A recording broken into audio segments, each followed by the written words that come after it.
नेपाल की सड़कों पर इन दिनों एक नई क्रांति देखने को मिल रही है। हजारों लोग लोकतंत्र के बजाय राजशाही की वापसी की मांग को लेकर सड़कों पर उतर आए हैं। लेकिन इस पूरे आंदोलन में जो सबसे खास और चौंकाने वाली बात है, वह ये है कि प्रदर्शनकारियों के हाथों में उत्तर प्रदेश के मुख्यमंत्री योगी आदित्यनाथ की तस्वीरें लहराई जा रही हैं। क्या है पूरा मामला, आइए समझते हैं। सबसे पहले ये समझना जरूरी है कि नेपाल में आखिर राजशाही की मांग क्यों बढ़ी है। दरअसल नेपाल ने साल 2008 में अपनी 229 साल पुरानी राजशाही को खत्म कर लोकतंत्र को अपनाया था और खुद को हिंदू राष्ट्र से धर्मनिरपेक्ष देश घोषित कर दिया था। लेकिन तब से ही देश में राजनीतिक अस्थिरता बनी हुई है। नेपाल में चीन समर्थक वामपंथी सरकारों का प्रभाव बढ़ता गया, जिससे नेपाल चीन के कर्ज के जाल में फंसता चला गया। इसके अलावा नेपाल में कट्टरपंथी ताकतें भी सक्रिय हो गई हैं, जो बहुसंख्यक हिंदू आबादी पर हमलों की घटनाएं सामने आने लगी, जिससे जनता में आक्रोश पनपने लगा। इसी असंतोष के चलते अब नेपाल में एक बार फिर राजशाही की मांग जोर पकड़ रही है। पूर्व राजा ज्ञानेंद्र शाह के समर्थन में भी प्रदर्शन किए जा रहे हैं। काठमांडू में हजारों लोगों ने पूर्व राजा ज्ञानेंद्र शाह के समर्थन में बड़ी रैली निकाली। प्रदर्शनकारियों के हाथों में बैनर थे, जिन पर लिखा हुआ था कि हमें अपना राजा वापस चाहिए, संघीय गणराज्य प्रणाली खत्म करो, नेपाल में फिर से राजशाही लाओ।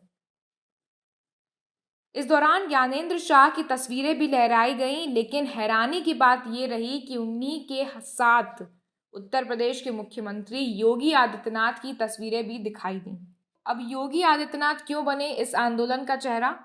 दरअसल नेपाल के हिंदू राष्ट्र समर्थक योगी आदित्यनाथ को हिंदुत्व के एक मजबूत नेता के रूप में देखते हैं। नेपाल के पूर्व राजा ज्ञानेंद्र शाह भी सीएम योगी की हिंदुत्ववादी छवि को पसंद करते हैं और उनकी नीतियों से भी प्रभावित हैं। यही वजह है कि उनके समर्थक भी योगी आदित्यनाथ की तस्वीरें लेकर सड़कों पर उतर आए। उत्तर प्रदेश और नेपाल की भौगोलिक निकटता को देखते हुए गोरखनाथ मठ और नेपाल के मंदिरों का पुराना संबंध रहा है। 2015 में जब योगी आदित्यनाथ सांसद थे, तब उन्होंने काठमांडू में एक सभा को संबोधित करते हुए कहा था कि नेपाल को दोबारा हिंदू राष्ट्र घोषित किया जाना चाहिए।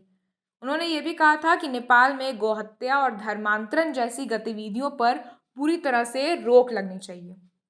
नेपाल में विदेशी साजिश और हिंदू राष्ट्र की मांग। बीते दिनों ये खुलासा हुआ था कि अमेरिका की ट्रंप सरकार ने यूएसएड नाम की संस्था को बंद कर दिया था, जिसका मकसद नेपाल को एक नास्तिक देश बनाना था। इसके लिए करोड़ों रुपए खर्च किए गए थे, लेकिन अब हालात बदलते दिख रहे हैं। नेपाल में बढ़ते असंतोष और चीन के प्रभाव के खिलाफ जनता मुखर हो रही है। पूर्व राजा ज्ञानेंद्र शाह के समर्थक नेपाल को फिर से हिंदू राष्ट्र बनाने की मांग कर रहे हैं। इसी वजह से इस आंदोलन में योगी आदित्यनाथ को एक प्रेरणा के रूप में देखा जा रहा है और उनकी तस्वीरें प्रदर्शनकारियों के हाथों में नजर आ रही है।